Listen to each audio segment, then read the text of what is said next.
মসজিদে যাওয়ার সময় সবচেয়ে ভালো জামাটা পরে যাব, সবচেয়ে ভালো পাঞ্জাবিটা পরে যাব, জানতো আপনারা? না সবচেয়ে সিরাটা পরে যাব? হ্যাঁ, অনেকের নামাজের জন্য একটা পুরান জামা আছে, সিরা পাড়া, এদিকে হাত উঠালে দিতে দেখা যায়, আছে না নাই? সবচেয়ে সিরা পাড়াটা রাখে নামাজের জন্য, কপাল পোড়া। আর সুন্নাতে খাতনার অনুষ্ঠানে গেলে মাশাআল্লাহ লেহেঙ্গা গায়ে দিয়ে যায়, আছে না নাই?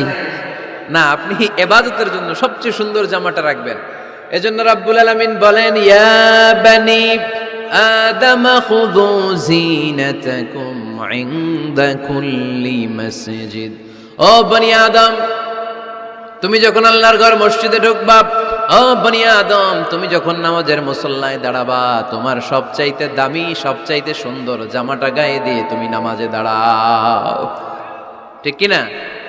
তাহলে এখন মসজিদে যাওয়ার সময় কি গায়ে দিয়ে যাবেন বলেন? খিতা করবাইন?